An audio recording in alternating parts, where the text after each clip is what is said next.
Hello students, welcome to today's lecture on theory of machines. In this lecture we will discuss about the analysis of bend and block brakes. This is the part 1 of the lecture. In the first lecture of the brakes, we learned that the radial brakes are classified as bend brake, block brake and bend and block brakes. Thereafter, in next lectures on analysis of brakes, we discussed the analysis of bend brakes and analysis of block brakes in details.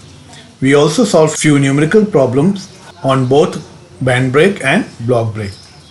In block brake, we saw both single and double block brake. Similarly, in band brake, we discussed simple and differential band brakes. Now in today's lecture, we will learn about the bend and block brake, which is the combination of both bend brake and block brake. So let us see how the bend and block brake looks like. So this is the drum, and this is the lever and the bend, and these are the blocks which are placed in between the band and the drum. As you can see, bend and block brake basically consist of a number of wooden blocks secured inside a flexible steel band. The friction between the blocks and the drum provides braking action. As the brake is pressed, the blocks are pressed against the drum. Two sides of the band become tight and slack as usual. Wooden blocks have a higher coefficient of friction, thus increasing the effectiveness of the brake. Also, such blocks can be easily replaced on being worn out. So let us now derive the equation of braking torque, ratio of tensions and the force applied in case of bend and block brake. Let there be n blocks on the brake. Each block subtend an angle of 2 theta at the center of the drum, as shown here. The friction force on the blocks acts in the direction of rotation of the drum.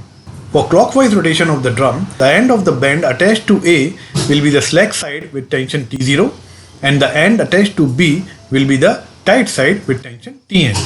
Now you might be wondering why we have taken slack side as T0 and tight side as Tn, as we used to take the notations as T1 and T2.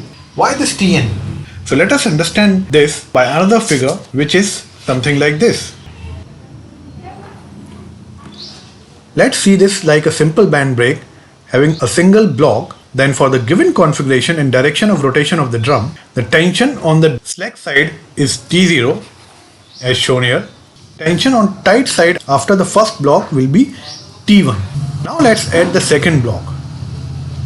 So now the tension between the first and the second block will be T1, and let's take the tension after the second block as T2. Similarly, for third block, tension between the second and third block will be T2, and the tension after the third block, let's take it as T3. So as we go on adding the blocks, this sequence will go on, and so we can say that for the nth block, tension will be Tn. So tension on the tight side with n blocks will be Tn. I hope now you have understood why we have taken Tn as the tight side tension. We have T0 as the tension on the slack side of the band, T1 is the tension on the tight side of the band after one block, and T2 is the tension on tight side of the band after two blocks, and Tn is the tension on tight side of the band after nth block. Further, we have mu as the friction coefficient, n is the normal reaction on the block, 2 theta is the angle subtended by each block as shown here. Rd is the radius of the drum, P is the force applied at the end of the lever. Now let's consider one block and see what are the forces acting on it. So let's take this first block out. Each block embraces a short arc on the drum, subtending an angle of 2 theta at the center of the drum. This first block is in equilibrium under the action of following forces. First, there will be a normal reaction of the drum on the block as shown. These two angles will be theta.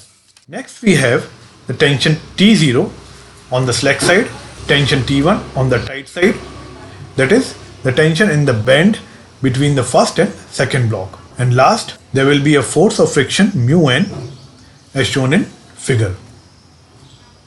As the drum is rotating in the clockwise direction, so the friction force on the drum will be in the anti-clockwise direction. Therefore, the force of friction on the block will be in the clockwise direction. That is, in the direction opposite to the direction of the friction force on drum. This means that friction force on the block will be in the direction of rotation of the drum.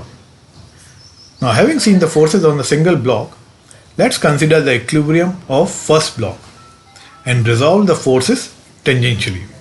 Resolving the forces tangentially, we will have T1 cos theta will be equal to T0 cos theta plus mu n, or T1 cos theta minus T0 cos theta will be equal to mu n, or this can be written as T1 minus T0 cos theta is equal to mu n. So this is our equation number 1. Now resolving the forces radially, that is along the direction of the normal reaction. So it will be T1 sin theta plus T0 sin theta will be equal to n, or this can be written as T1 plus T0 sin theta is equal to n. This is our equation number 2. Now dividing the equation number 1 by 2, we will have T1 minus T0 cos theta divided by T1 plus T0 sin theta is equal to mu n upon n. This will give us T1 minus T0 is equal to T1 plus T0 mu tan theta, or this can be written as T1 minus T1 mu tan theta is equal to T0 plus T0 mu tan theta, taking the terms of T1 on one side and T0 on other side.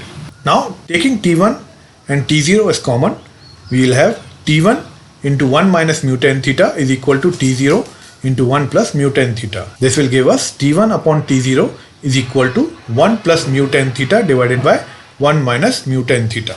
Therefore, the ratio of tensions of the first block is given by T1 upon T0 is equal to 1 plus mu tan theta divided by 1 minus mu tan theta.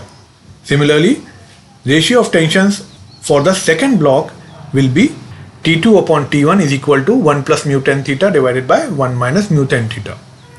Therefore, for nth block, the ratio of tension will be Tn upon Tn minus 1 will be equal to 1 plus mu tan theta divided by 1 minus mu tan theta. Hence, the ratio of tensions in the tight side and the slack sides of the complete bend and block brake can be obtained as Tn upon T0 will be equal to Tn upon Tn minus 1 multiplied by T3 upon T2 into T2 upon T1 into T1 upon T0 and so on. Putting the values of these ratios, we will have Tn upon T0 is equal to 1 plus mu tan theta divided by 1 minus mu tan theta and so on. So this will give us the ratio of tensions for the bend and block brake with n blocks will be Tn upon T0 will be equal to 1 plus mu tan theta divided by 1 minus mu tan theta whole to the power of n. So this is the ratio of tensions for the bend and block brake with n blocks, and the braking torque on the drum will be Tb is equal to Tn minus T0 into R, where R is the effective radius of the bend, that is R is equal to Rd plus T. Rd is radius of the drum and T is the thickness of the block.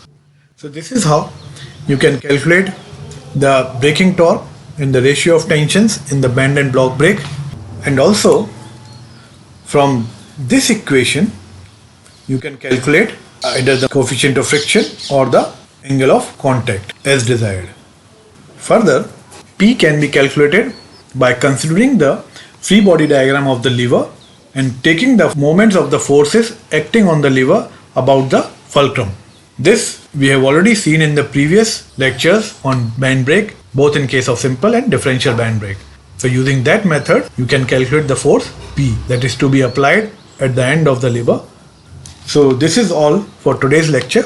I hope you have understood the construction of band and block brake and the working of band and block brake, and also you have understood the various relations of ratio of tensions and the braking torque. And I hope you will also be able to calculate the applied force P using the method discussed in the band brake lectures. In the second part of this lecture, we will solve some numericals based on band and block brake. In case of any doubt, please feel free to contact me. Thank you.